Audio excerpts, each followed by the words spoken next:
Look, we look ahead to Meta, the actual company that's rebranded itself a couple of years ago, its earnings. We're looking towards whether advertising is still there, whether people, particularly in the gaming sector, are seeing a new avenue. Are you still seeing a commitment from brands to want to reach a new audience through gaming in the metaverse? Yeah, absolutely. I think the reality is the definition of gaming has changed a great deal. When in the early days, when you were trying to advertise in a game, you were interrupting the game experience.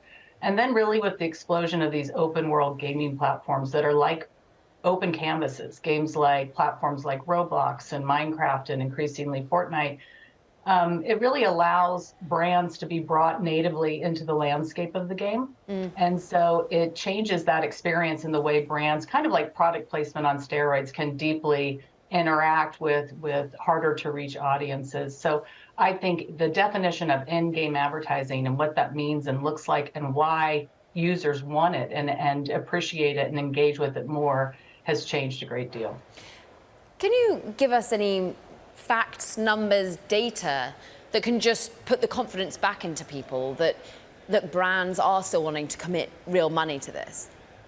Yeah, I mean, look, there's no doubt that while you've got, Meta's great news with 3 billion aggregated users, still you're seeing that digital ad dollars are down, right? Ad spend's down. But that's really about traditional digital advertising because that's been underperforming now for the last couple of years.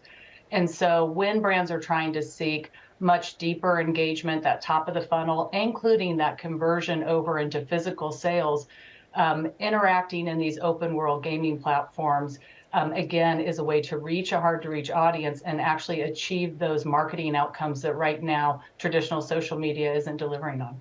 I think, what is it, 56 billion by 2024 is where you see in-game advertising and projected growth to go.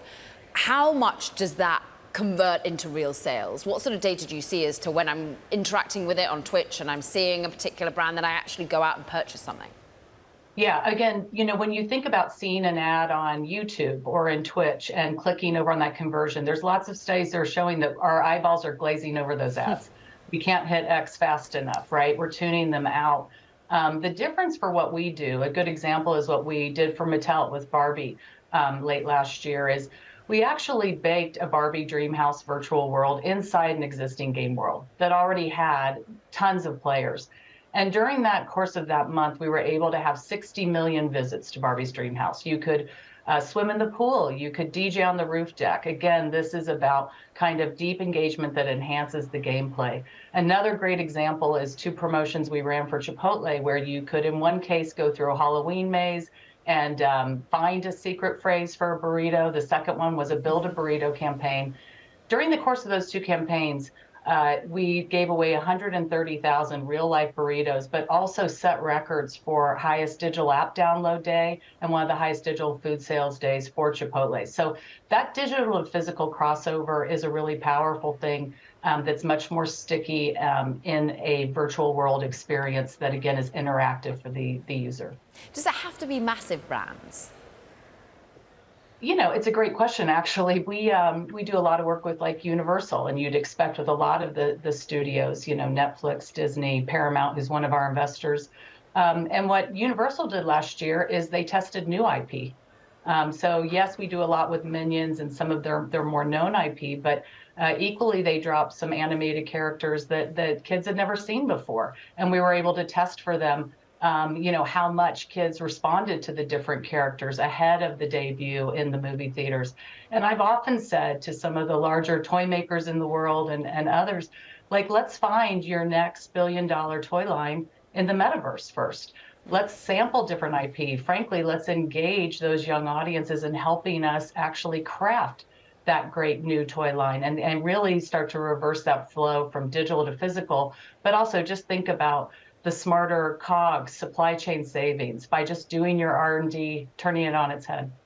It is interesting that, of course, in this economic environment, all companies are focused on the bottom line. They can't be growth at any cost anymore. And also, at the same time, we have this fervor building around artificial intelligence, and it sort of immediately saw these crypto companies, or even, dare I say, Mark Zuckerberg himself, talking way more about AI than he was about the metaverse at his last earnings.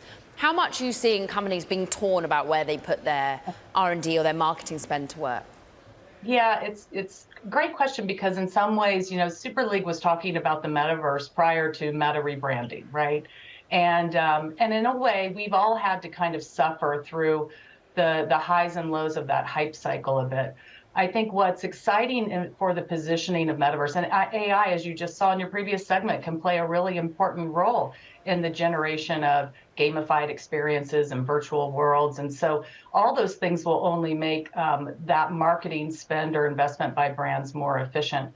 But what I would say about just the term metaverse, and I think even when I read some of the comments that the head of Metaverse at Metaverse recently said at some conferences, I think that they are showing that there is more of a hybrid view now. There's social media, and then there was the strong point of view of a fully immersive metaverse world with headsets and hardware, right? And our point of view has always been that there is a world we're living in right now in the middle that doesn't revolve around hardware.